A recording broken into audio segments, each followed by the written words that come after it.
Welcome back to the Nullified Take. We did it. We got the crew together. The Avengers of podcasting.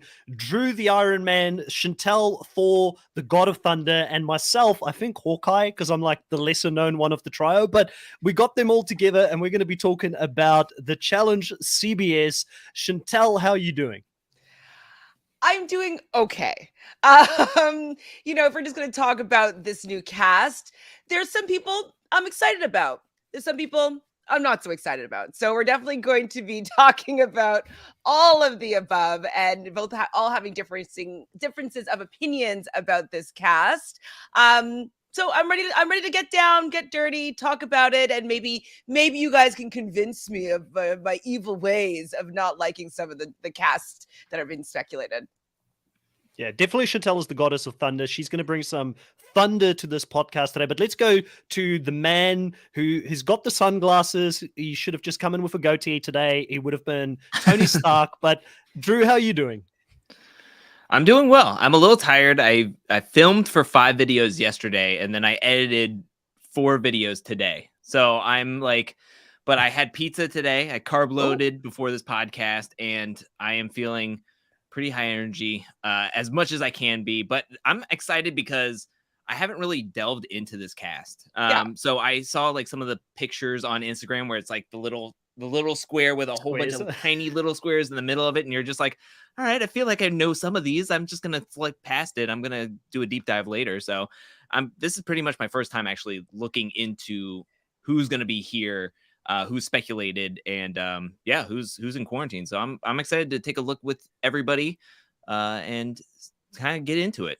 Yeah, I guess I messaged both Chantel and Drew and I said, listen, we're having conversations going back and forth about the cast and it's early days. Let's like workshop this live with some audience members. I've been feeling a bit guilty that I haven't been doing a lot of challenge content on the Nullified Take channel as of recently.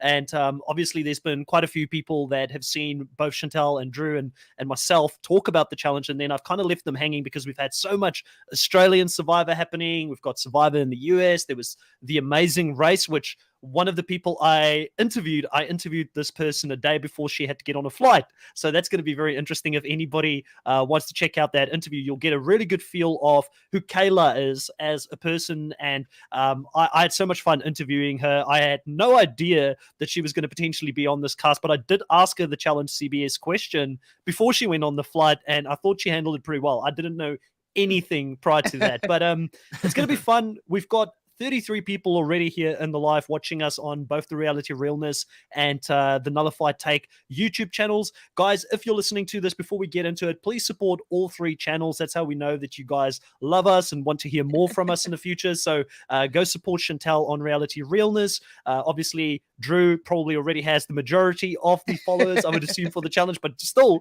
he can have more. You can never have enough. Go and follow Drew on the Angel Cake channel, and then obviously myself on the Nullified Take channel here on YouTube. We're going to be talking about a lot of the challenge over the coming weeks, especially when we get into more and more information as it becomes available, and then when the seasons are out there, we're going to be recapping it, and we're going to have a lot of fun doing so.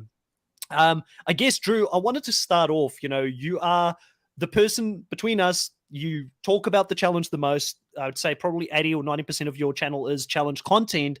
Can you give people that are coming to this podcast today, and I think there's going to be a lot of new fans that have not seen the challenge before, but they love Tyson or they love Xavier or someone from one of these other shows that are going to be playing in the season. Can you give an elevator pitch to those new fans out there in regards to what the challenge is and what they can expect from the show as a whole?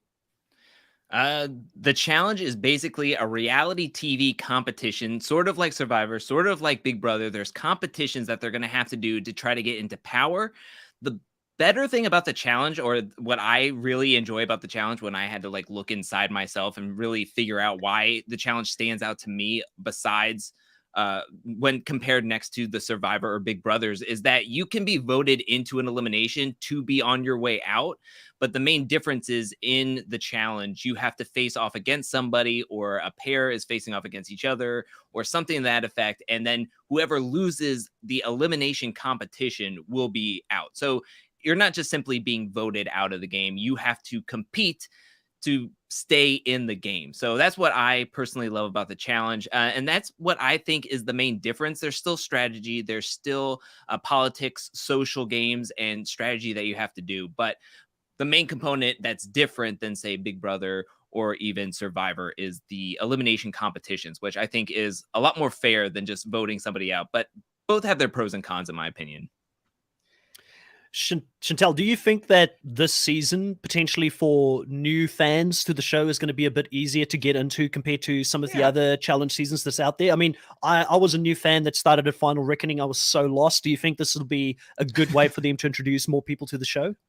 I think the reason why the challenge originally was so like niche and not that many people watched it was because it was on a channel that not everybody was receiving. So you had to have specialty channels or subscribe to MTV in order to be able to be watching The Real World, watching Road Rules, and being involved in that particular side of the franchise.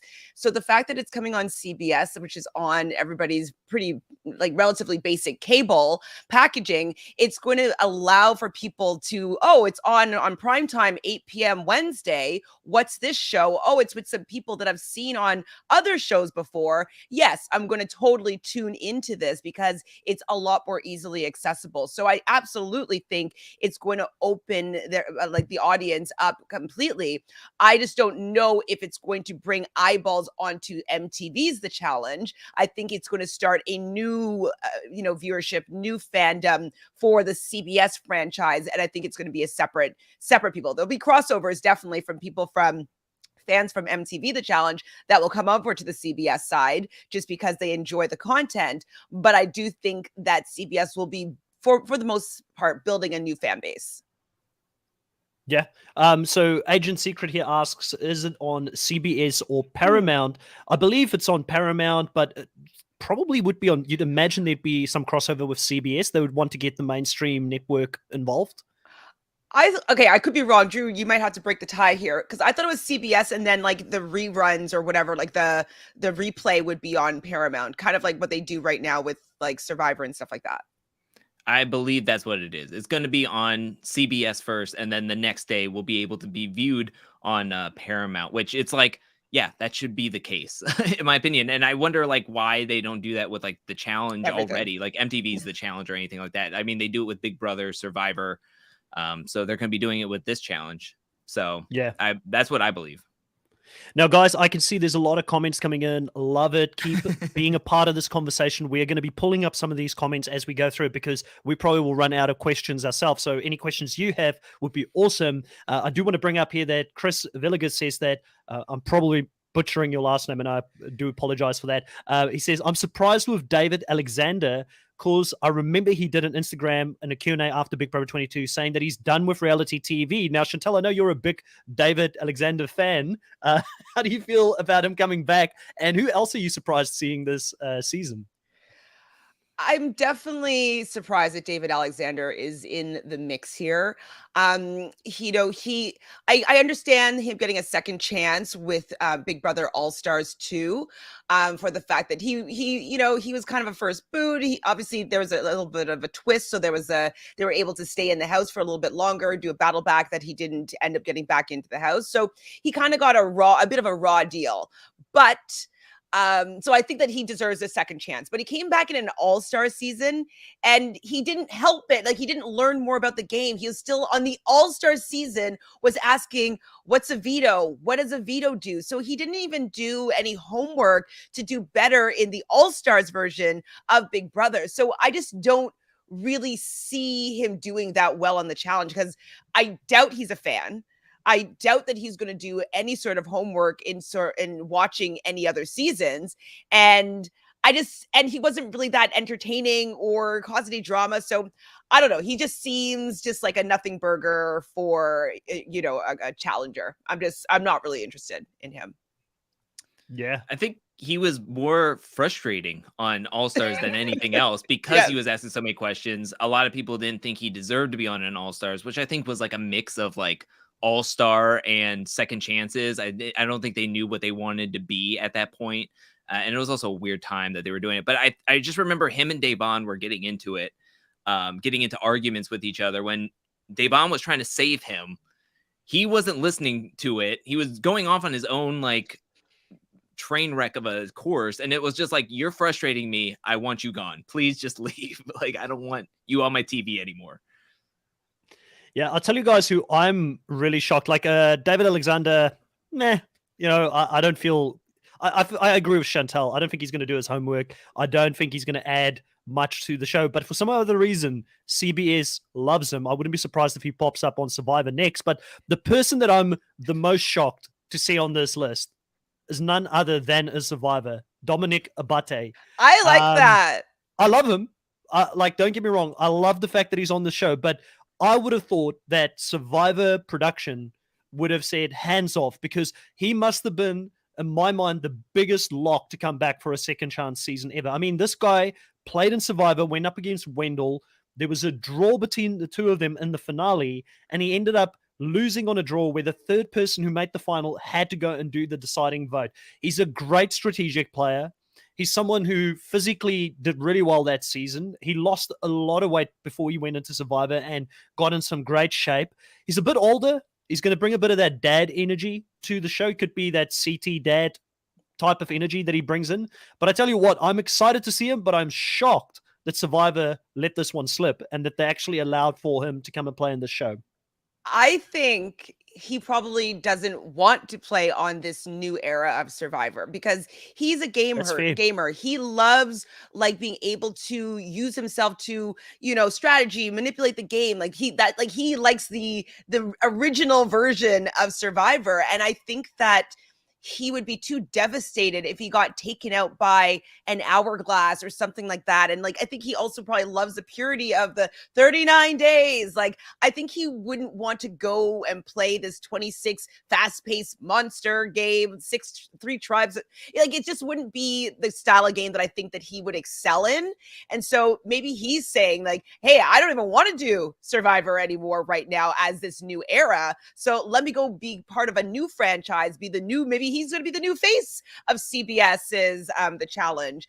So I support this move of Dominic going over here. I enjoyed him a lot. As much as I love Wendell, and I think that Wendell was a deserving winner, I was obsessed with Dominic's strategy. And I was like, I was heartbroken for him because he did a really, really good job. But Wendell was just a little bit better with the social bonds that he made in order for the third place person to give him that final vote in the end. So I support Dominic being here. I definitely was surprised to see him, but happy to see him as well, because I think that if like all the Survivor people can get together, be the stronger dominating force, and just take out all the Love Island people, blah, blah, blah. I would love for them to be like the stable, the consistent people that come back and back over and over again. I would love it to be the Survivor people. So I'm thumbs up, Dominic.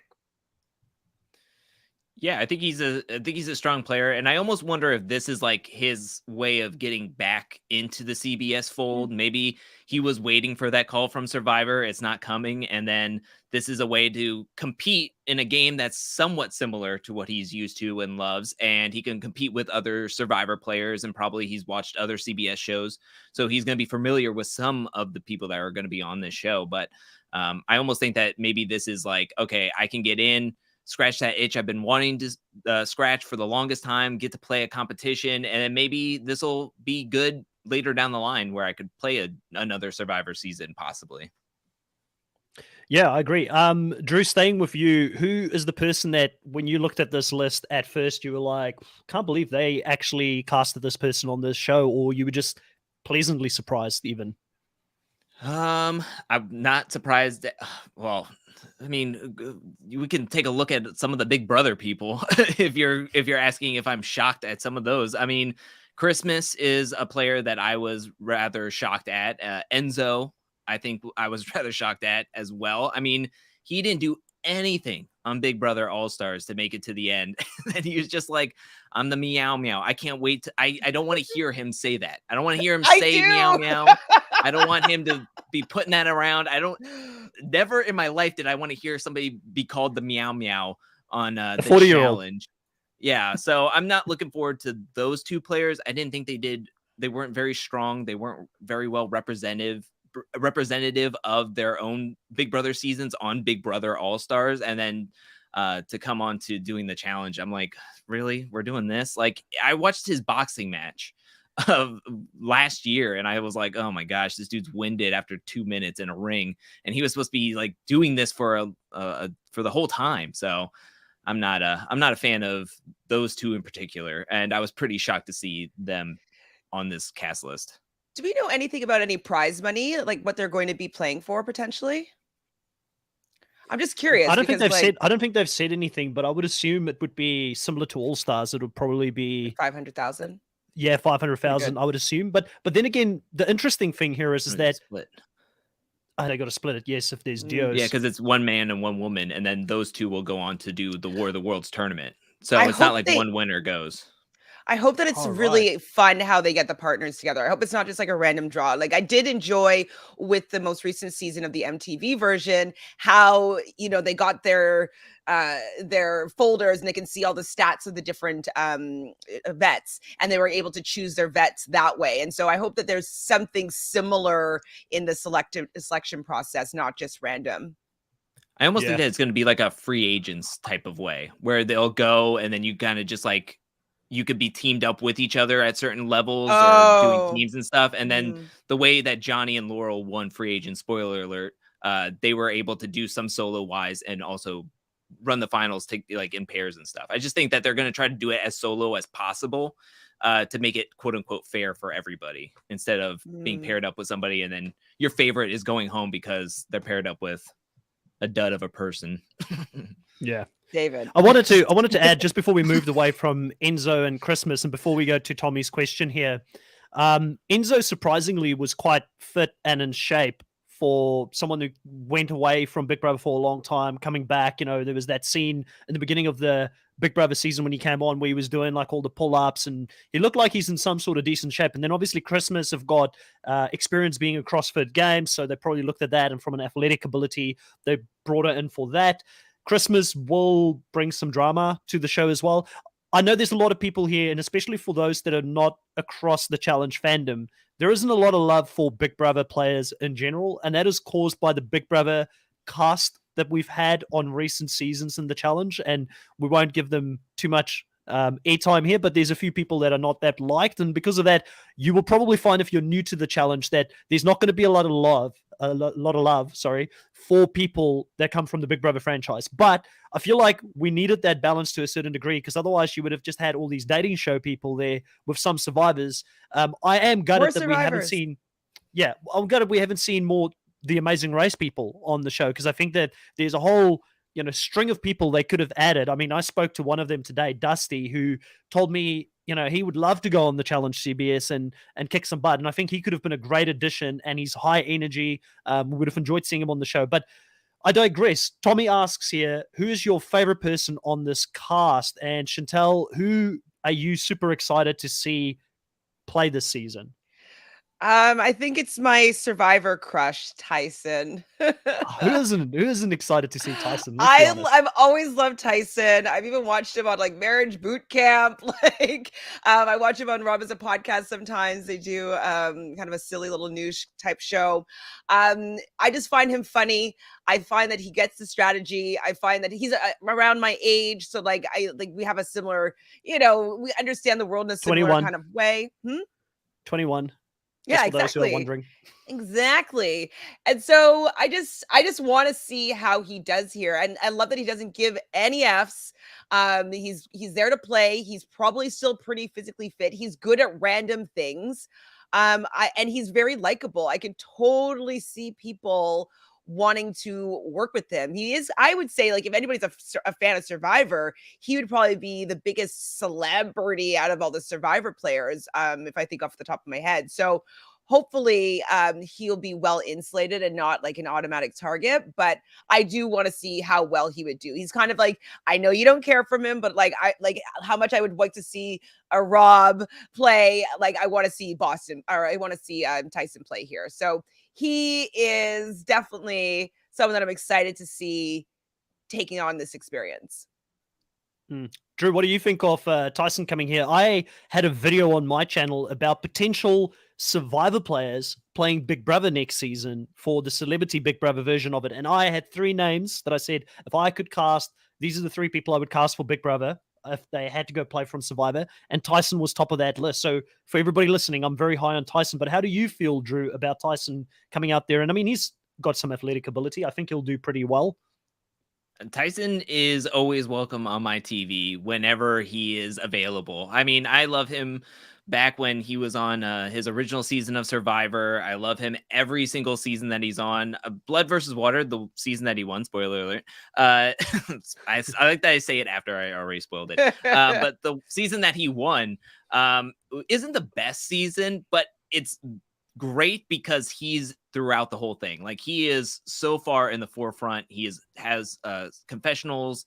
He's so good on everything that he does. I was just happy. That was gonna be my answer as well, would be Tyson. If I had to pick somebody else, I would go to a Love Island duo. I know that Chantel is not enthusiastic about them, but I will say that I'm excited to see Cache and Cinco.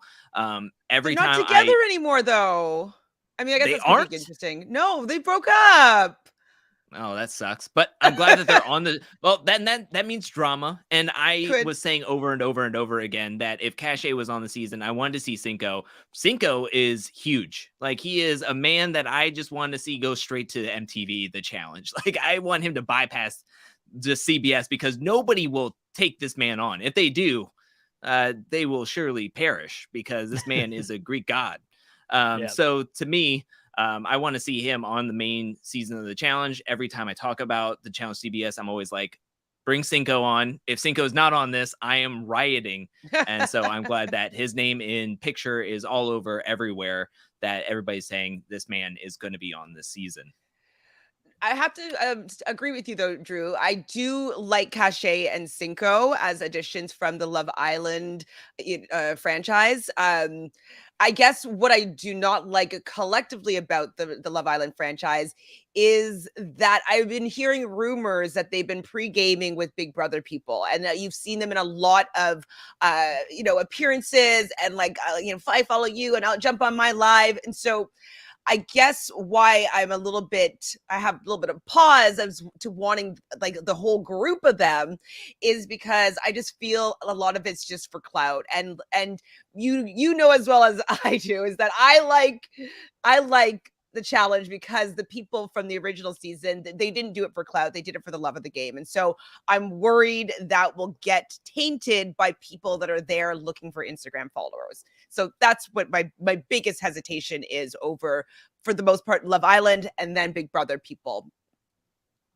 All right, I'm going to go next, and then Chantel, I actually really given Chantel an opportunity to give her person, which was Tyson, which I would have to agree with Tyson. I don't know Cinco, so it's good to get a little bit of background there, but I'm going to go for someone that is a new friend of mine, and I'm biased. You know, if you're friendly and if you talk to me about things and you're going to be on the season, I'm going to put you on. So Kayla from this last Amazing Race, I had an interview with her literally a day before she had to get on a plane, and she didn't say anything. I did ask her about the challenge, and I asked her if she would ever play the challenge, and she said to me, yes, she's a massive fan. She's watched the challenge growing up with her mom, who got her into it. So for me, if there is a fan out there, someone who's seen the show before and would respect where the show has come from, I'm always going to shout for them when they play the challenge. And I feel like her getting on is a great thing. But here's the problem. I think she was one of the later additions on the season, and because of that, I don't know how much connections she has. She's just played in the Amazing Race 33, so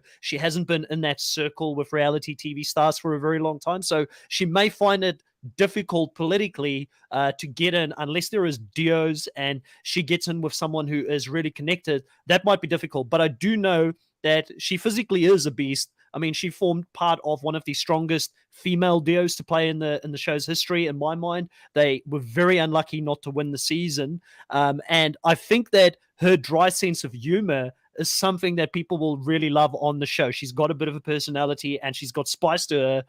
That's why I'm so gutted Dusty's not on this season, because they had a frenemy-friendly rivalry when they were on the show, and they now podcast together. But it would have been fun to see that play out on our screens as well. I know, Chantel, you and Drew both covered the Amazing Race 33 as well. How do you feel about Kayla being a late addition to this cast? I mean, hate that it was late, but love that she was included. I do wish that there were more Amazing Race people, just so they have a little bit of a built-in alliance there. There's only, as far as we can tell, 3 people. Leo from the Afghanimals, which I thought that was my surprising person, that I never got to say. But I was like, what? I would not, like, he's still involved in this world. Like, I know he was just on the kind of All-Star season that just happened a couple years ago, but like I was surprised that he was kind of back in the mix and conversation. But Kayla here, I think that she is great. What I like about the addition of Survivor and Amazing Race people over Love Island is that they have to do competitive things. They have to run, they have to work hard, they have to use their mind. And so I feel like they're a more well-rounded of a player.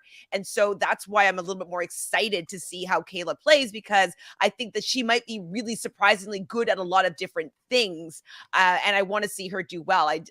How I watched her on the game is on The Amazing Race was seeing how her and Raquel, how they were able to tackle different tasks. And so I do want to see how she is going to tackle the task of the challenge. So definitely excited for her.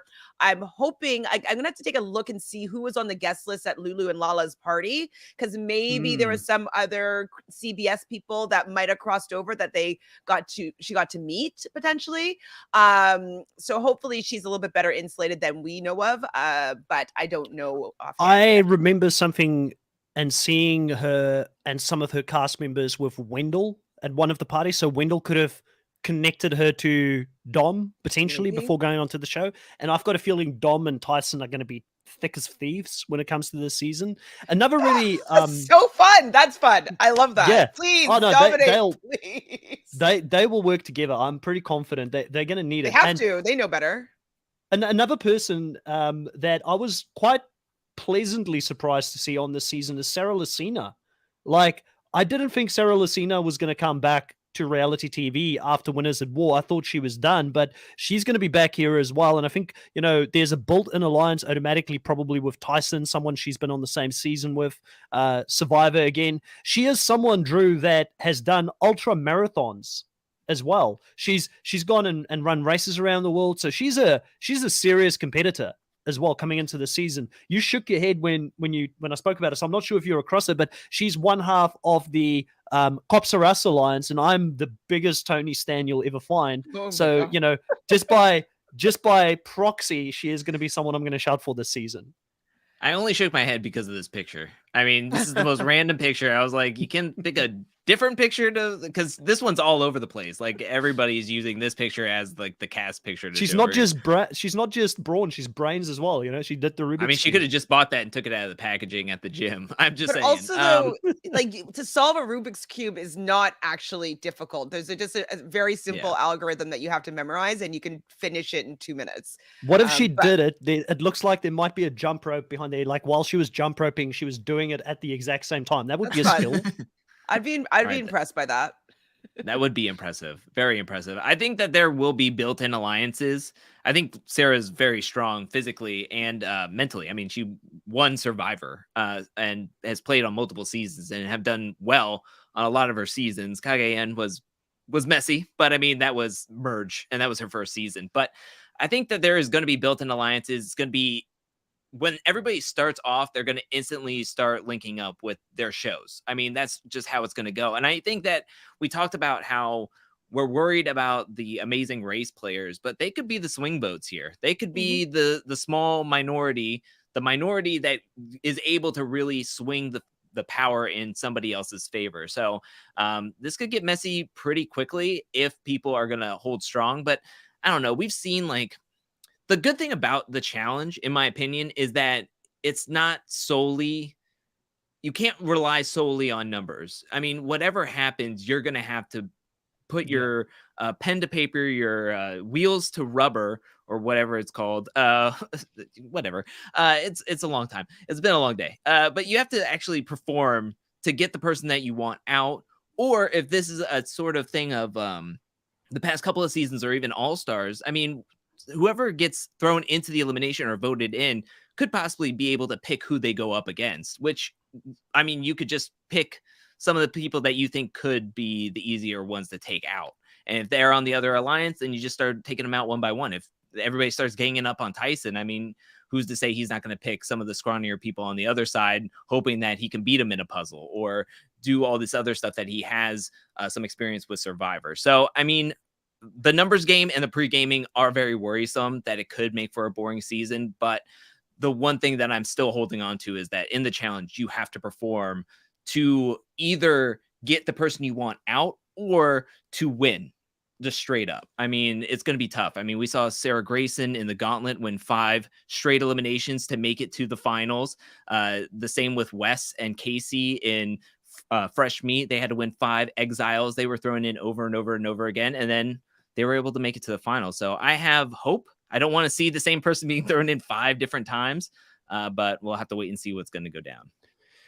Yeah, Rodrigo is kind of reading my mind here and what I'm going to talk about next. As our Big Brother specialist here on the panel, Chantel Francis, what do you think of the Cookout Alliance 2.0 being on this season and the potential of a Big Brother alliance with Love Island? You know, do you think this could ruin the season for us? Yes, I do. That's what I'm most not excited about. I mean, I definitely enjoyed the Cookout. I thought that they had a really dominating season. I was rooting 100% for them to complete their mission, get the final 6 to be, you know, for the first time, 6 Black Americans able to sit there and have the first Black male winner in the States. And so I was all for it. I thought that was amazing. But for me right now, I'm just a little bit tired of seeing them around. We know that there was, you know, tired of those abs? I he already won 750 grand. Like he's good. But like so with the Cookout though, like they all went over to Todrick's house. So we saw like so much more of them. Like they were like constantly on our social media after the season was done, which was fine, cool. Then we have Todrick going on the season, and so like there was even more commentary about the people from the Cookout. So I'm just a little bit like kind of tired of them. If it was maybe the second year around, I'd be like, oh, let's see the Cookout now. Like maybe I could get excited. But right now I'm just a little bit like, okay, been there, done that. I watched them for 3 months, actually 9 months, if we kind of think about what's been going on since their seasons. And so I'm just not that excited. And then I've seen them hanging out with the people from Love Island. And I feel like that's where the pre-gaming is happening, is with Big Brother and Love Island, especially the Black players from both shows are kind of all working together. Now, yes, I love the idea of having, you know, people of the same background supporting each other. So yes, I think that is great, but I don't know if just like having that built-in alliance already that's going to be so massive, I don't know if that's going to be entertaining. So I'm holding off.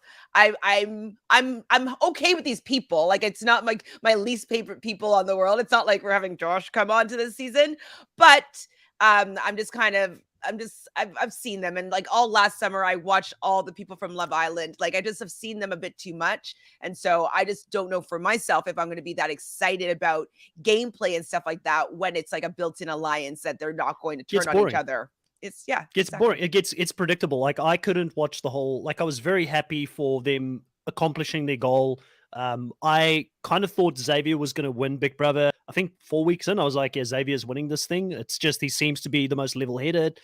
He had a little bit of, I guess, competition. I forgot the name of the other girl who isn't on this season that was a part of the Cookout Alliance. That was very popular. That was very popular as well. She was a part of the Cookout Alliance. Hannah. Okay, yeah. So I thought it was the other one that's in here as well. Hannah's the one that's Azza, Hannah. No, Azza's in the season. So Hannah. Tiffany's on the season. Oh, Tiffany's Hannah was the young girl. There we go. Sorry, I didn't realize Tiffany's on the season. Tiffany's the one I was thinking about. So Tiffany was his biggest competition from what I could see in the early stages. But obviously Xavier went on to win the season as a whole, which I'm very happy. But as a showpiece, to watch that as a fan got very boring very quickly, where you're like, okay, so I know what's going to happen. I might as well just forward to the last couple of weeks and then watch it. And I don't want that to happen with the challenge. Now, the one good thing that we have on the challenge, and Drew alluded to it earlier, is that even if your political game is on point, you could still be sent home week in and week out. If you're going against the team that just doesn't want to die when they go down in the eliminations, like West did in that season where he went all the way through as well. So who do we think potentially this season could be that challenge beast, that could, no matter how many times they throw this person down there. And I think if we're specifically looking at an alliance of, Love Island and Big Brother potentially sending survivors down there all the time, which I think will really kill the show, because I think the Survivor players are probably some of the most popular players that they're getting for this season. And if you lose all those Survivor players early on, I think this show's going to lose steam.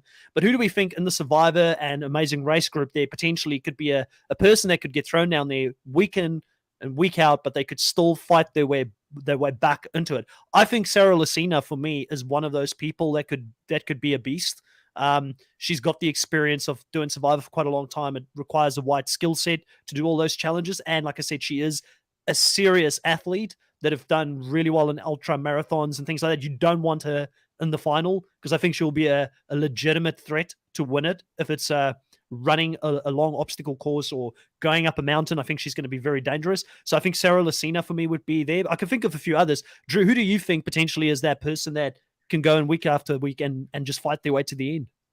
I mean, Sarah was the first person to come into my mind about possibly being able to just win. The thing is, like, when taking a look at some of the women that are going to be on this season, I think Sarah is easily one of the strongest. I don't want to mention Christmas too much on this podcast, but she is, of course, the strong. You know what? Christmas reminds me of Nicole Z from the MTV Challenge, because on her All-Star season, she was so scared to do anything because of her first season. She shattered her ankle. So she didn't want to do anything like physical or in worries that she was going to hurt herself. So to me, it's actually quite surprising she would be doing this. First of all, why would the challenge want her on here after what happened on the All-Stars anyways?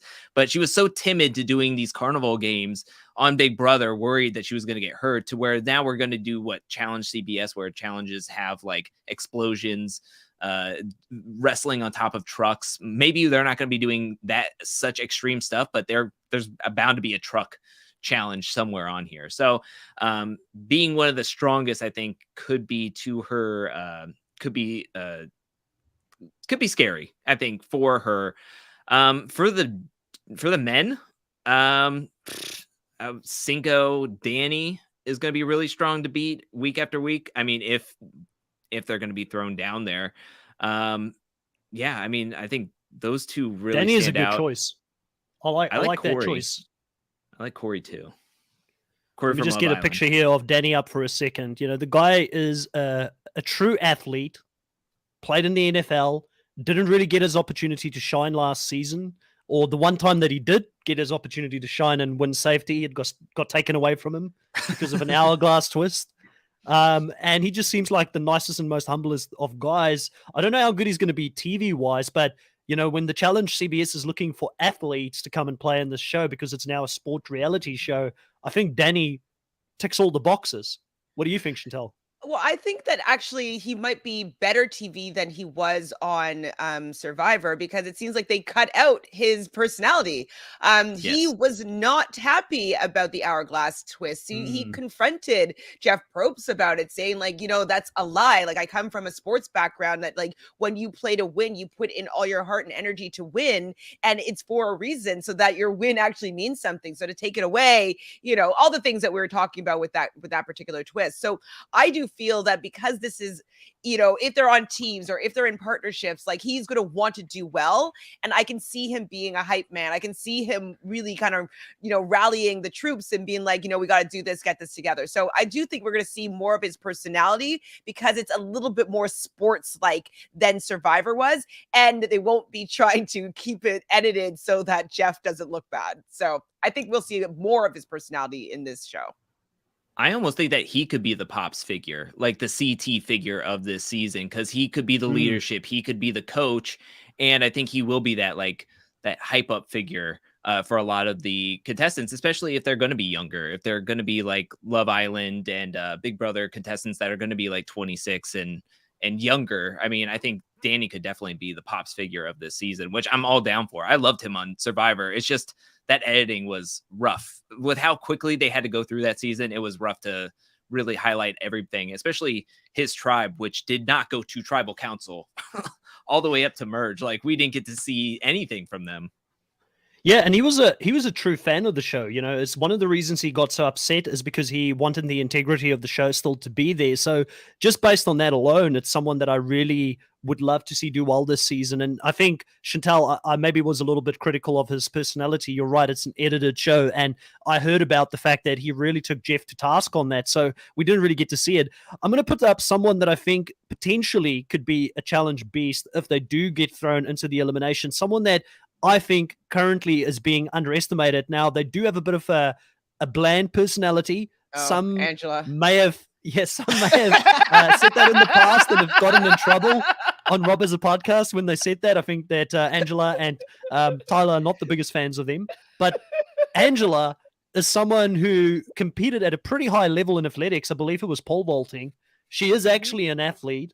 She can be underestimated, I think, and someone that could do extremely well this season. And she may be lucky enough to be in a strong built-in alliance if she taps into that Big Brother alliance that is there.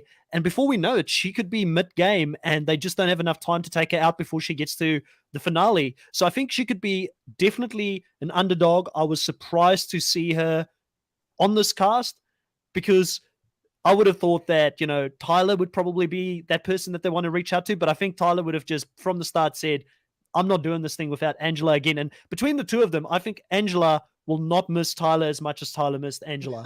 I think he's the one that had the puppy eyes, couldn't focus on the game, but I think Angela is a killer. She's going to go out there and do really well. You know what? I think that Angela is going to be kind of like a Casey. I know they're from the same season. For the fact that they don't really have that big, huge personality, but they are really good physically. Level 6, their alliance, they were able to dominate because they were all really helping out with winning things and doing well in these competitions on Big Brother. I know Big Brother is not the same, but that was a little bit more athletic season for the competitions that year. And so I definitely can see her doing really well. I think that she's not going to have any fears.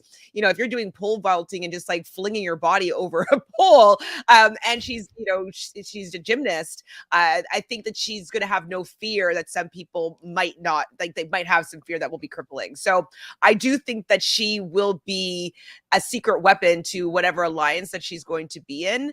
I don't think that people are going to want to necessarily throw her in, or if they do, they're going to learn the hard way that she's a bit of a beast. So I think competitively she's going to be really great.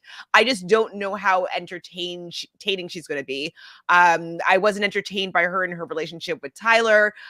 Even her after the show persona, she's nice, but she's not that exciting to me. But you know, it could change with the dynamics on the season. So I'm more interested to see how she does than some other people. So I'm okay with Angela. All right. So I didn't watch the whole season. I went about maybe 4 or 5 weeks into last season for Big Brother, but I know Tiffany was very good socially. And even until the end, she was someone that could potentially have won that season, opposed to Xavier, who's got the abs for days that we showed earlier. Chantal, give us a little bit of your thoughts on Tiffany coming into this game. Obviously, we've spoken a lot about her being a part of the Cookout Alliance. Potentially, there's a pre-game that she would be a part of. How do you think she's going to stack up physically? I think we all know that socially she's going to do good. Strategically, she's going to do good. But how do you think she's going to do physically coming into the season? Well, I would imagine that she is probably the oldest person that's going to be on this season. Doesn't look it. Definitely doesn't look it. But that could play into, you know, how well she does. I feel like she is physically fit. She's quite thin. I don't remember seeing her really work out on Big Brother, but you know, Big Brother could just be a little bit of a vacation. I think that her strongest point is that she is going to insulate herself with really big, strong guys. I do feel that she's kind of, you know, Black positive. So I wouldn't be surprised if even if a Danny kind of was somebody that she would be protecting and protected by, and maybe anybody else of color that might be from different franchises. I feel like it's potential that she could bring them in. And I think that that she might be able to hide behind some people. I don't think that people are going to want to throw her in just because she is a little bit older. I just think it's just a little bit rude. Like, why are you throwing in the oldest woman into elimination? I think that she might be able to just avoid elimination often. I feel like I don't remember, but she won one head of household that she had to kind of hold, like she had to, it was an endurance comp and she ended up winning. It was like, actually, it was bad for her game that she ended up winning that one. So I do think she potentially could have a bit of a mindset where she will persevere and push through. But I don't consider her to be a competition threat so much. I think she's a social threat and very great at pulling in numbers and getting people to work with her. And I think that she probably is well insulated in the game.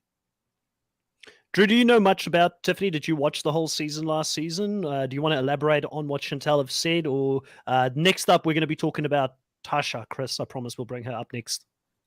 I don't have much to add. I mean, I watched this season casually. I was still reeling from how bad Big Brother 22 and Big Brother 21 was. So I was reeling pretty hard. So I was kind of like taking a major backseat to Big Brother. But I like Tiffany. The episodes that I watched of her, I thought she was very good strategically. I think she's gonna come in with a lot of lessons learned from her Big Brother season, and I think she's going to come in looking to really spread out a lot of connections, and I think she's going to do it. I think she's going to be a really strong competitor socially and politically. It is the competitions that I just don't know, but we can say that about pretty much a lot of the cast members here, besides Survivor and I think The Amazing Race, who they do a lot of competitions and they have to run a lot. I mean, Big Brother, it's all carnival games now, trying to get 3 balls into a little hole, and you're just like, yeah, or swapping ice cream to be a puzzle. Like, it's just like, what are we doing here? And the same thing with Love Island. They're like doing makeout games to see who can do well, or trying to figure out who tweeted the worst thing about them. I mean, so to me, it's like, or your favorite sex position. yeah, exactly. Playing truth or dare. So for Big Brother and Love Island, there's a huge question mark on what will they be able to do. And also, we don't know the competitions for this challenge CBS. Will it be like All Stars? Will it be like Champs versus Pros or Champs versus Stars? What is the way that the challenges and Viacom and Paramount really viewing this as? Is it going to be this major competition, or is it going to be a little bit more padded a little bit? So you got to look at who is she going to be going up against, the other cast members, what we can remember from her season, but also who she's going to be on the season with, and possibly the competitions that they're going to be doing on the show as well. So I think that Tiffany could do well socially and politically, to the point where I think she could go very far deep into the season. Now, if there is a point where people can pick who they're going to go up against, I could see her being picked late in the game. Like maybe somebody's just like, I have to pick somebody and I have to go for Tiffany. She's the oldest member in the house and I just got to take my shot. We're so close to the final type of view kind of thing. I could see that, but not for a long time. But like we'll choosing Nani, you know, like at the end. You stole my line. I was like waiting for it. I was going to say, she reminds me of Nani, especially like she's probably going to be that figure. Like you said, she's going to be protective of some of the guys in the house that potentially like a Danny, like Nani was to some of her partners early on. A lot of people will want to partner with her. I feel like she's going to bring that Nani energy that we've seen in the last maybe season or two, you know, like a bit of mom energy kind of to the show, which I think could really be could get her deep into this game. I do want to talk about Tasha on the season as well. So she played in Survivor, for those who don't know, and did extremely well, was a challenge beast in those seasons as well that she played in. Her original season was with the King, you know, King Tony. And she also played with Sarah Lucina, I believe, as well. So someone that has got a lot of experience, and she has played Survivor twice. I feel very good about Tasha coming into the season and doing really well in the challenges. Are we talking about the same Tasha? Yeah, You guys yeah. are looking confused. Unless No, there's one I'm for just Love I'm Island as just well. looking at her age, and she's actually could be the oldest person competing. So that I was just like surprised by that. I really like Tasha. I think that I was always rooting for her on her Desi game. idolizes her, by the way. Desi That was wanted to play good. like Tasha, so having Desi there as well, I think that's a built-in alliance. Obviously, they're both survivors, but Desi's physically really fit as well. Yeah, no, I mean, I want to see how she plays. I would definitely. I can't remember She's how her season strategically, went. she's good. She strategically is really good. So her first season that she played, she was in the Brains tribe. She Mhm. was with Spencer. Her and Spencer went very deep in the game and had a very unlikely Cass? alliance. Cass was in that as well. So we know she's smart. We know she's got the intelligence to do the puzzles, and she's not going to be a fool out there. She's got the physical attributes of doing really well in the individual immunities of it. And I did feel like she could count herself as quite unlucky that she didn't. I believe she made the final three in the season that Jeremy won, and didn't get any votes. And I feel like she can count herself quite unlucky to not get votes because she did run a big part of the strategy, and she was in that final three with Spencer and Jeremy. Jeremy is a big miss for me in a season like this, especially if we've got such strong, representation in this season. I think that Jeremy would have been a great ad, but I don't know if he would have wanted to come and do the show, but he could have easily have won it. And I think him and Xavier together on a season such as this would have been too much. They would have just run the whole show. But Tasha, in her own right, is, in my opinion, someone that we're gonna like. I would have thought we would see her back for another Survivor season in the near future, in some sort of an All Stars themed season, because she is a great player of this game. So I'm very happy to see her get an opportunity. Drew, what do you think of Tasha? I love her. I mean, I love Cagayan. That's one of my top favorite seasons. The same with Second Chances, and she was spectacular in both. I kind of get like a Sarah Rice vibe from her, that she's more like leaning on the brain than say the physicality, but she can still compete at a high level with the physicality stuff. So I'm just happy that she's back on the TV 2 times only for Survivor. For a player of her caliber is not enough. Like, I'm just happy that she is going to be back on our TV. So imagine Good. Cirie, but Cirie that can dominate challenges. Because I know a lot of people in the Survivor community goes on about Cirie, and they're like, oh, Cirie's the best player of all time, and she's the one that's never won, and all that kind of things. And yes, respect is due. She is a great player. But Tasha is Cirie that is like capable of also delivering in challenges. So if you combine those two together, you get her. And that to me is a lethal combination. I don't get any disagreements from anyone here. So I'm going to assume that I had the quantified take on that, not the nullified take. Well, the reason why, though, I think that people just love Cirie is that we've seen her story arc, and she was part of that advantage get in. And I think that all those idols and advantages being played, and she got voted out with no votes. She's just the only person that was eligible to be voted out. Like, it was just I think that was her season to win, and I think it got taken away. And so I think that's why we never got the season that we really wanted from Cirie. She's always played really well strategically. She had the moment with Jeff when he's like, you can do it, jump, and like, the woman getting off her couch and coming on Survivor. Like, she's had that growth arc that I think a lot of people could relate to. And then I really do feel that she was robbed of a win that particular season because of all the different advantages and idols. So I think that's why people put Cirie a little bit up there, because we just feel like unfinished business or something. Like we got robbed of something, and so that's why I think she's. I love Cirie, but my TNT take is that Tasha's a better player. That's my TNT take for this podcast. And I know all the Survivor fans are going to come at me after this, but that's okay. I can handle it. Fernando asks here, thoughts on Ben from Survivor? How is he going to do? He's like an alpha type male guy. Chantel loves the alpha males. Chantel, tell us, how does Ben? How's he going to do this season?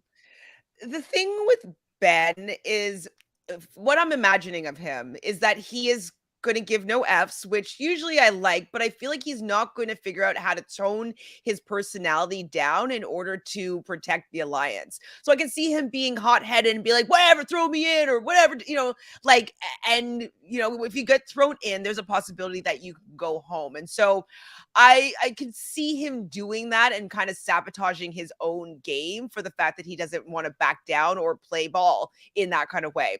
So I was never really the biggest fan of Ben and Ben bombs. Like it's not my vibe. But and I think that he may rub people the wrong way if he comes in with that kind of energy. And so you're asking before, who do we think will be thrown in often? I think that he would be the person to be thrown down often because he'll be like, come for me. And then maybe he'll win the first one or two, but like, they'll just keep on throwing him in because like, you're so annoying. Got to get rid of you. And he might do decently well in some of those eliminations. So I think that Ben will be the perpetual pawn here, or the person that people are going to try to get out over and over again. Drew, did you know that Ben used to be in the army? I think he mentioned it once or twice. I have to 100% agree with Chantel. When I think of Ben, the only thing I can think of, or the most recent memory I have of Ben, is just him and Jeremy just bashing heads with each other on the same tribe. Like, they just disliked each other. And I think that Ben will rub people the wrong way. I think can be abrasive. I think he can be too paranoid. And I don't think he wants to. I don't think he's going to be the type to be like, I want to get thrown in. I just think he's going to be the type that's like, no, I think this is the right move. And his whole tribe is like, no, stop, please. We're going to go this way. And he's like, no, we have to do this. I heard this. And it's like, all right, we're going to, dude, I want to throw you in. Like, get out of here. Like, you're annoying me. So I feel like he could be the one that could rub a lot of people the wrong way, even his own alliance, to the point where even if it's a disadvantage for their numbers, they're like, we just got to take the shot at him. He's more of a hazard being on our side than being with us in the game any longer, kind of thing. It's funny. Justin mentioned here that Ben is in Jeff's Survivor Mount Rushmore. So we've got a Mount Rushmore Survivor player playing this season, which is a great get. Listen, I'm higher on Ben than you guys. I agree with Tyler. Tyler loves Ben. I love Ben. I've never understood the hate that Ben gets from his season. That's okay. It's the TNT channel, Chantel. She's like, Chris, this is not the way to make friends online. Please stop this train of thinking that you have here. You're going to lose everyone. But no, listen, let me make a case. He just grates on my nerves. And so it just surprises me when he doesn't grate on someone's nerves. I'm just like, how can you stand that? He's so annoying. Listen. Let me make the case first, and then you can tell me why I'm wrong. So I do enjoy. Look at Drew. Listen, I think a lot of the hate that came for Ben originally from his original season was the fact that he kept finding idols, which was a part of the game. Chrissy, a lot of people love Chrissy. Chrissy at the end of the day, she did run a lot of the strategy, but Chrissy sometimes in that season came across as condescending to people, and people vote for who they like. I had a Survivor player, Dirty Harry from Australian Survivor. She lost because of the fire twist that they put in, so they allowed Ben to win. Come on now, Chris. Yeah, but also, listen, there's a lot of control in your own hands on how you treat other people out there. We quite rightfully talk about Russell Hines and say, hey, you played a bad social game, and that's why you lost to Natalie. She played a better social game. And I do think that with Ben, funny enough, we don't understand it always as viewers when we look at it, but people that season loved Ben. And they saw Ben as a threat early on in that season. Early on, they said, he's running that alliance. We need to get rid of him. They tried to gun for him because if he made the final, he would win. And you found a lot of these clues. Now, I understand. I'm not going to defend the fire twist. That's a whole different podcast. But I just want to say, like, Ben is he's not like my top three. He's not my Mount Rushmore. But I don't hate the guy. I feel like I need to balance the internet out when it comes to this, because everybody just jumps on no, Ben is a horrible player and I don't like Ben or any of this kind of stuff. Yeah. Now, him giving away his game for Sarah Lucina last season, who's going to be on this season, so he'll have an alliance member. Tyson will work with him. But, him giving that away was bad, and I didn't enjoy that. I didn't enjoy the Ben that we saw in Winners of War. But if the Ben that played his first season, Healers, Hustlers, and Triple H, whatever they called it, if he comes back to play this season we're going to see some challenge bombs drop. We're going to be seeing some great aggressive play, and he's not going to be wallpaper on the season. So I am a little bit higher. And guys, if you're listening to this, this is not new for me and Chantel, to have different opinions about some of these players. Right opinions, which is mine, and wrong opinions, which are yours. And in this case, I just wanted to touch on one thing though, where I definitely disagreed with the Chrissy and you saying that she might have been condescending. Fine, she's not getting votes for that reason, but I think that she wanted to get Ben out so many times, and she pretty much succeeded if she was playing a normal game of Survivor, because I believe that she had won that challenge, but she had to send someone to make fire now, and she would have been able to vote out Ben in that position where she would have won the game. And so the fact that she was with Ben in the final, with Ben keep on finding all these idols, and he made fire, like up until I think it was last season, everybody that's made fire was the person that ended up winning the season. And so I think that flash of all that got taken away from Chrissy's actual game, and instead just like the wowness of finding an idol and making fire, and that Ben was like the target for so long that they just couldn't get out. And they literally couldn't get out because production stepped in, changed the game to give them an opportunity to make some fire that's even more fantastical that the jury gets to see, and then he gets to sit in the end and take all the votes no matter what, so, or most of the votes. I'm just going to say this, Chantel. Me and you going back and forth here for like 5 to 8 minutes on Ben is proof why he's a great casting call, because there's going to be no shortage of us going back and forth and talking about Ben I don't think he's a bad casting choice. I didn't say that.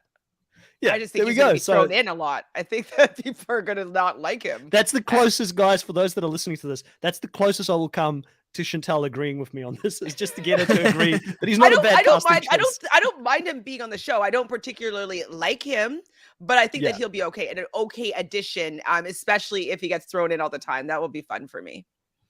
Yeah, no, I think, Chris, most people will be on Chantel's side. Like I said, I know I'm going to upset some people saying that Ben's not as bad as people make him out to be online. And I fully am okay with the fact that sometimes I do have different takes. It's the TNT take channel for a reason, you know. Drew, lead us into the next one here. I know we went on quite a rant. Who else on this list that we currently have left that we haven't spoken about do you feel like is going to bring some heat this season? I feel like we've spoken about most of the top people really that probably will bring that. I don't know many of the Love Island people. Is there anybody in the Love Island people that we haven't mentioned yet that could potentially be fun to watch this season? I don't watch the dating shows. I mean, fun to watch it can be subjective, maybe, when it comes to Love Island. I'll be real. Love Island US is one of the more boring and tame TV shows out there. When you want to watch Love Island, you go to UK and you stay there if you want a good time. Yes! But I love it. I think one person that is kind of like, I guess, has the most personality outside of Cachet and that could actually be fun to watch is Corey. Corey was at least different a little bit in his approach to the game. He is very fit and he is goofy. So he could have that like Ed vibe that he brings a little bit more fun to the actual game. But otherwise, I just don't see too many people being exciting from the Love Island. Maybe. I mean, I guess what the exciting part about that is the fact that him and Olivia broke up. And so it's going to be another ex. So 2 exes from Love Island will be competing on the show. So that's a thing. I don't know if that's going to bring him personality or them personalities, but like, maybe there'll be fights there. I think that I'm interested in seeing Selly and Justine. I did like their dynamic on their season of Love Island. I thought that they were positive and fun. Selly is always looking for a good time, and so she doesn't really get caught up in the negative drama per se. So, if somebody's single, maybe like there could be a hookup thing. I know that a lot of people from the fandom wanted Selly to hook up with Giovanni, who's also on this season. He was season 3 of Love Island. She was season 2. So that could be interesting. Maybe if there's a little love connection there. Obviously Shannon and her boyfriend from Love Island, they're both still together. So that will be, and they'll probably be a dominating duo. They're both quite physically fit and they work out together. So they'll be fit, the pretty Barbie Ken type couple. So I think I'm most interested personally in seeing Justine and Selly because I feel like I enjoyed them on the season the most because it was still more of an experiment. Like nobody watched season 1 of Love Island. So season 2, people weren't really expecting to get any fame or notoriety. What's that face for, Drew? Just remembering that they filmed the season on top of a Las Vegas casino and hotel, and that was the Love Island. That was the island portion, was them just baking in the sun on top of a casino where you could hear sirens and police cars and people yelling while everybody's trying to have these like weird quote unquote deep conversations with each other, trying to find love. And it's like, oh, well, this is a choice. But that season, though, I totally agree with you. I did forget that it was definitely the oddball season, not anywhere tropical at all. And so, yeah, I just don't feel as though they really knew how famous they were going to get afterwards. And like people really were supporting Selly and her singing career, her relationship with Johnny, and they love Justine and Selly's relationship. And they're still really good friends now. They live in the same building in LA. And so I'm most interested in seeing them as a duo. And Kira, also from season 1, has been hanging out with Selly and Justine, like in a friendship type vibe. So if I'm loving people from Love Island, I think that trio would be my favorite trio. Everybody else, they might just be there for the followers, but they could do whatever they want, right? They're getting an opportunity. I would say yes to. I would worry about Selly, though. I mean, I think if anybody's going to get picked on early to go into an elimination and you could pick who you want, she's very small. And we've seen that happen in like an Amber M in the challenge. So I worry about Selly. I love Selly. I love Selly, Justine, and Kira. So I would love to see them go far, but I do worry about Selly and her. Yeah, you're totally right there. That's a good call. But she could get insulated for the fact that there's so many Love Island people. And she's very likable, so I can see people wanting to keep her around. So fingers crossed, Selly. If there's any more questions that you guys have in regards to Love Island for both Drew and Chantel, I am lost. I'm just a fly on the wall when they're talking about Love Island.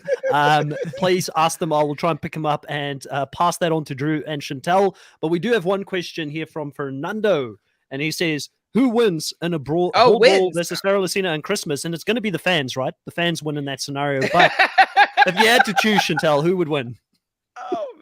I would want Sarah Lucina to win. I don't know if I could. I don't know who would win. I think Sarah actually would win. Sarah's a little scrappier than Christmas. Christmas had to have surgery, so she might be a little bit more. Christmas breaks a leg again. Like she might be a little more tentative with like her contact drive and force, and how hard she's going to hit someone. So I think that Sarah Lucina, she's a cop, like she'll run through Christmas, and Christmas will be she's a little bit more magazine strong, you know what I mean? Like, and I think that Sarah Lucina is a little bit more like real fight strong. So I'd say Sarah.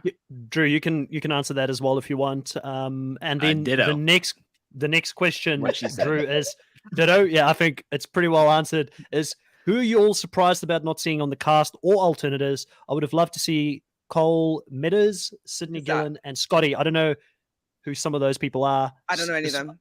I don't know if Scotty is maybe from Big Brother. I know there's a Scotty on Big Brother.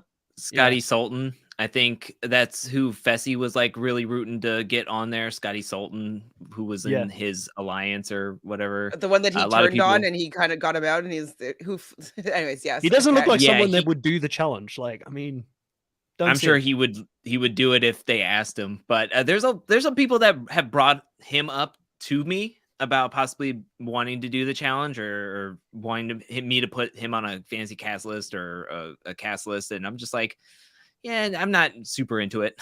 Like, I get it, but I'm not super into it. I would love to see Sydney though. I don't know her, incredible. But she's a bodybuilder apparently. Okay. Yeah, she was on Michelle's season. I'm most pleasantly surprised by. I was going to say, like, I'm most pleasantly surprised by the fact that we are not going to be seeing any of the Big Brother alumni that is on MTV's main show at the moment.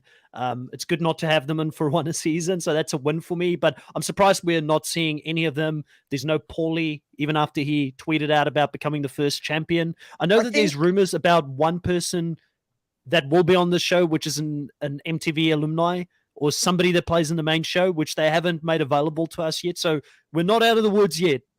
Paulie might still find a way onto the show. I actually don't think so. I believe him and his brother are both not vaccinated, and I would assume that that would be a requirement to do this season, because that's definitely what Cody had said about him not participating right now, is that he's not vaccinated. And I could have sworn I also heard that Cara Maria said that about herself as well. So I would assume that Paulie would have that same view. So that's probably why he's not going on. That's my guess. Anyways, I could be wrong. I think it's interesting that I'm not saying that I would want to see anybody that played on CBS that are playing on MTV to be on this one, but I am kind of surprised that there isn't more like overlap to try to bring over at least some of the MTV fandom over to at least check it out. I think that what they have here is somewhat decent. Some are hits, some are misses in my book, but I would have expected some people to travel over to kind of give an overlap a little bit of somebody who watches MTV The Challenge to have some wanting to watch this, not just because that they're super fans of The Challenge like we are. Some people are just casual fans and don't want to watch like 9 or 10 Big Brother players playing with a whole bunch of Love Island players from shows that they don't even watch. I mean, I think what Chris said earlier is super factual, is that if Survivor, who has the most overlap, guys? with Survivor, who has the most overlap with The Challenge, I think speaking of fandoms, I mean, I think that if they are picked off one by one, I mean, that's going to dry up all the people that I think watch The Challenge MTV casually and also watch Survivor. I think that they would just be like, I'm not really into this numbers game, watching Big Brother just completely dominate or Love Island dominate. I don't even know any of these people. They're not really, if it is a numbers, it's not going to be fun gameplay to watch or flashy gameplay to watch. And I'm kind of just going to tune out and maybe watch this on Paramount Plus if I have it, kind of thing. Yeah. Chantel, question for you there. Who do you think is going to be the crazy showmancers this season? It's a lot of married people. That's what I'm saying. A lot of people are in relationships, because I was like, even we haven't talked about him at all, but Derek X is I believe still with Claire. Xavier already tried a little bit of a relationship with I just forgot Alyssa. And so that's not going to be something that I think happens. Azah we knew that she had a high school crush or middle school crush on Xavier. So I don't know if that's something that she's going to dip into again. I don't know if Tiffany and Kyland are still flirting around, but I feel like I don't think that either of them are going to flirt around with anybody else in each other's presence. So I don't think anything's going to happen there. Olivia, as I mentioned before, and Corey, they already dated. So I don't see if there's anybody else that's single that they're going to date. And also Olivia started off her journey with Giovanni on the season. So that's another single person. I think Giovanni might have a girlfriend right now, but a potential person that they've already kind of dated. So I feel like everybody that's single has already dated the potential options already. Unless I'm just not thinking of somebody, but then everybody else from Survivor, I believe everybody's married. I believe so. Yeah. Angela, most of them are. Yeah, and so I think I don't think that there's a chance. Maybe we'll get the Giovanni Selly. We were shipping them before the season was over, so maybe that could happen. Don't really see it. Maybe Justine and Cinco, but I don't know if they would do that with Cachet being on the season. So, can I ask? Would we even get it anyways? Would we get it in the final edit? Because it feels like what the Challenge MTV has been going towards is kind of all competitions kind of neutering in the ideas of hookups and drama on the one side. So with this being the Challenge CBS, billing it as the 5th major sport, would we even see many hookups or kisses or anything like that? Is what I would be thinking too. Like, I didn't think like, I think it was Yeah. just going to be like more pushing But- the performance based. But why would they get the Love Island people on if they're That's what not I'm pushing saying. for that as well? So there has to be an element of it. Also, just want to acknowledge Joshua here says Cole Meadows, who we didn't know who he was, Triple H. I still don't know. He was the guy. He was the guy who was playing with Ben in the tribe, and he ate all the food, and everybody got really annoyed with him. But he was super good in the challenges. I do remember that. So He didn't that- make a lasting impression on me. But Sydney, when I saw her again, I was like, oh yeah, I remember who Sydney is for sure. She yeah, would so be Sydney from Survivor 32, Korong, Michelle's first season. Why is she not in? And then Fernando is saying that he thinks that Derek X will have the hardest time in eliminations. I've had a few people put Derek X's name up. How do we think Derek X is going to do this season? Thin. He is kind of skinny, but he does have, wasn't he like reasonably good at like vetoes and things like that? He had like some ability to win challenges here and there. I know it's a different season, but I feel like you're talking about like finding like a ball in the like, you know what I mean? Like it's just like the quality of competitions. I don't know if it's going to translate to the challenge.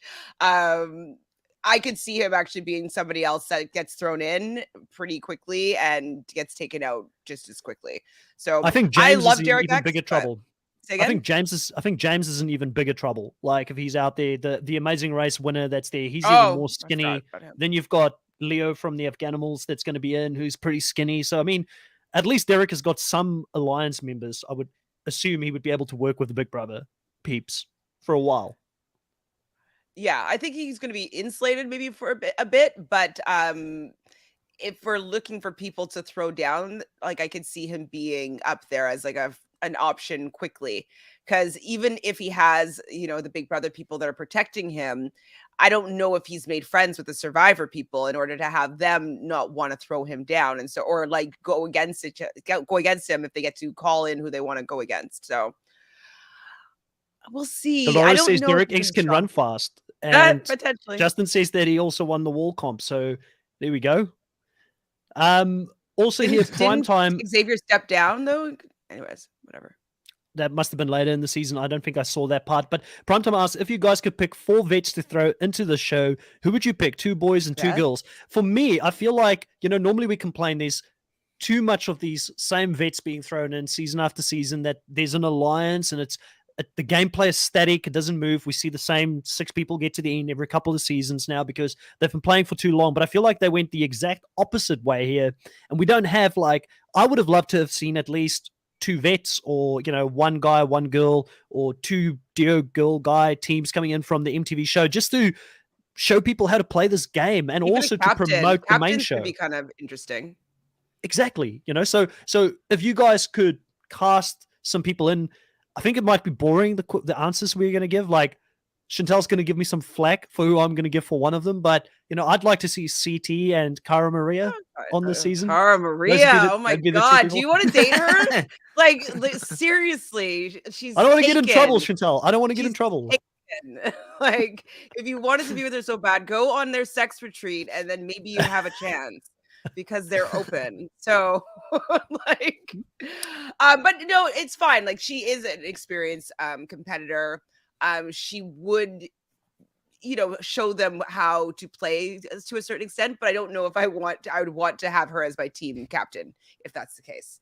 I'd rather have, I know you're not a fan of Laurel, but I'd rather have Laurel as a team captain and kind of show the ropes, or an Evelyn even. Like, I know Evelyn hasn't been on our screen in a long time, but Evelyn, Fresh Beat too, she wouldn't back down, and she was like really trying to gather troops, and I think that she is better at attempting to go against the major factions in the house. So I would love to see Evelyn, maybe even Laurel. Like I said, I love CT, so CT can go there. Also, I could even take a Wes. Wes would be a good person to kind of show people the ropes as well. So those are my 4 for right now, but I can be convinced for a couple of other people too.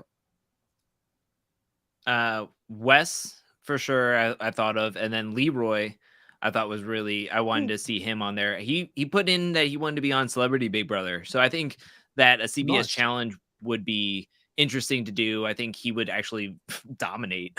Honestly, I mean, he's in great shape and knows the game. I think people would look towards him to know how the game is played and what kind of strategies. And I mean, he's been to 5 finals. He can tout that in his cap. And I think that would be really great for him. So I mean, yeah, Nani's not there, so she wouldn't prevent him from winning at the end. So it's a win-win. The shade. No votes for Nani. Well, I just spoke about her there. Probably not in the best light. Nani is experienced. I just don't know if she's the person that you want a champion. You want some champions on there. I feel like if you were going to bring people in to potentially show what the challenge is about. All right, as we close off here, guys, is there anything that you guys feel like we didn't talk about? I know this has been a lot of fun just talking about the cast, talking about what the show would potentially look like. What is our guess, I guess, in regards to the format of this show? Do you think that we're going to be seeing a teams? Because we don't know if it's a teams lineup, if it's a duos lineup, if it's going to be individual. What do you guys think, Drew? Specifically, if we look at the trend of the All-Star seasons we've seen in recent times and the trend of the latest challenge seasons, it seems like they're going in a specific direction. What format do you think is the most likely to happen this season? I feel like they're going to do a free agents format where it's everybody solo and every competition could either be solo, pairs, or teams. I think that would be the best option to do it in. I think free agents or solo seasons are the more popular amongst challenge fans, and also Big Brother always plays in solo. So does Survivor. So it's not that hard to get all the players that have played on different shows to understand, like, okay, we're not like tethered to anybody. We're doing our own thing. We have to come up with alliances. And I think the fans would like to see solo seasons. I don't think they want to see anybody paired up just because. I think that's been kind of done to death on the challenge for 37 and 36. So I think we're going to get a solo season. I think we're going to see, they're going to try to want to make people work together in random pairings and groups to see if they can get some bonds going and maybe some connections going there, or some butting of the heads there to start up some drama. And I think that because of how it sounds like the 2 winners, the best man and woman winner from every single season of US, Australia, Argentina, and the UK, I think that means that is going to be solo. So I feel like it's going to be solo. It's going to be points system, maybe in the finals. I would love for there to be a kill card, but maybe we're going to get possibly what they do in All Stars, where it's solo, vote, and then they get to choose who goes up against them in an elimination. I think that would be the most fair. An interesting twist to see who everybody would pick. But that's my guess. All-Stars has been crushing it, so I would think something closer to All-Stars, both filming-wise, scheduling-wise, and format-wise. That's just my thoughts on it. I'm wondering if they used season 37 as a trial for changing it from teams to duos to teams. And I'm wondering if they're going to do something like that, because like I understand where you're coming from, saying that they're more familiar in playing their own solo game. But I think that what they want to make it comfortable for them. No, they want to make them try something new. So I wouldn't be surprised if they had maybe, I don't think they do like a battle of the seasons type thing, but maybe they would break them into smaller groups where people had to work together and maybe change the format midway through and maybe change it again for the final. I think that they might utilize that and force people that are not from their respective franchises to work together. So that's kind of where I'm thinking. And I think that that would be the most interesting for me to see, like 2 Survivor, 2 Big Brother, 2 whatever, all working on a team together and seeing how that dynamic could shake out when one team win power and another team is not going to be winning power. So I would be interested to see it that way, but I could see it being the way that you're suggesting as well, Drew. I do think the length will be shorter. Like we were used to for 37, we were used to like a 5.5 month season. I definitely think that they're going to be filming this in like about a month's time. I think it's going to be maybe 10 episodes. And so they can kind of bang that out quickly and then have How would the timing work, though? I think someone just asked that as well. So I think that we'll see the first part in the summer for all the different franchises, and then maybe in the fall or winter would be when the Battle of the Champions happens. So that's my guess, Yeah. but I'm not sure. But definitely in the summer is when I would like maybe wait, they're leaving now. I think that I wouldn't be surprised if it's like June, like right One at of the the things I beginning. want to know is like how are they going to balance out with all the different challenge franchises? Because to me, it sounds like TJ is going to be hosting all of it. Like he's going to be hosting Hmm, the Challenge Australia, the Challenge UK, That's the fun. Challenge Argentina. So I've got a feeling the way that they're doing this is back to back to back. So we're going to have the Challenge CBS play right now, which we've got the cast for that. I don't know who's next, but whoever's next, if it's the Challenge Hmm, Argentina or Australia, there's going to be a show that's going to follow and they're going to film straight after this. TJ's going to go into the next one. And I think when they've got all of these shows filmed, they're going to be showing these challenge seasons in the respective countries, which it's going to be At the same difficult for time? people at the same time. And then you've got the finale, which is the big thing that everybody wants to get to, the War of the Worlds. That's going to be on Paramount Plus and for every country to see. But one of the things, and it's a big missed opportunity, I know they probably will never listen to this podcast, but if they do listen to it and producers or anybody clip this, I might even clip this and put it on TikTok or something, and hopefully it goes viral and we can get it out there for the producers. Please make this available to everybody everywhere. We need people in the US to see who are going to be participating in Australia, to see who's going Absolutely. to be participating in the UK, so that when the finale happens, you're like, I know you want to shout for your country, but you also want to know who's actually participating in the season.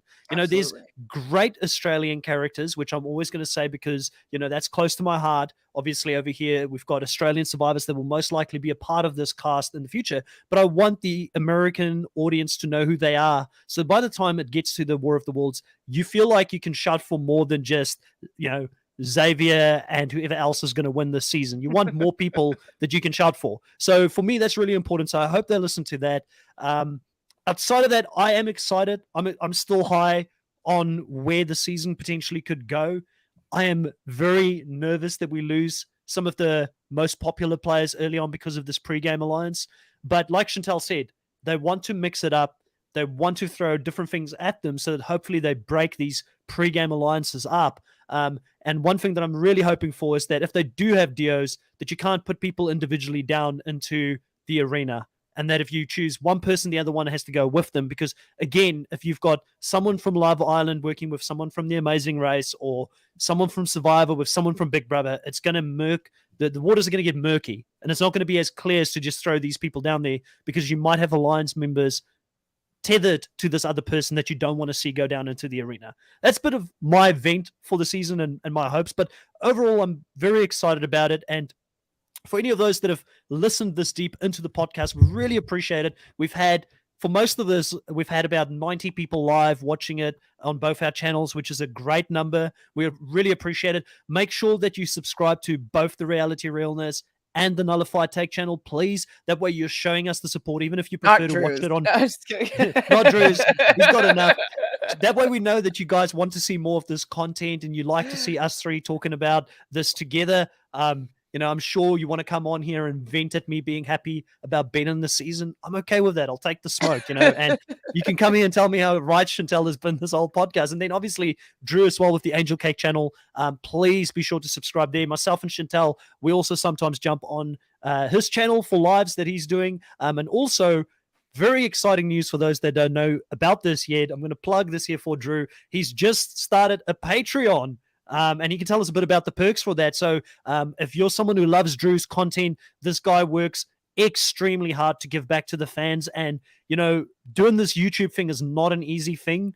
To build an audience and to build a platform takes a lot of hard work. And sometimes the pay for it is minimal. But someone like Drew is someone that really loves doing what he does. So he was in two minds talking to me and Chantel about should he open this Patreon thing up. And we both said to him, please do so, because I think that you definitely will find success in that. So Drew, tell people about your Patreon and tell them a little bit about the perks and things that they could get if they were to join that.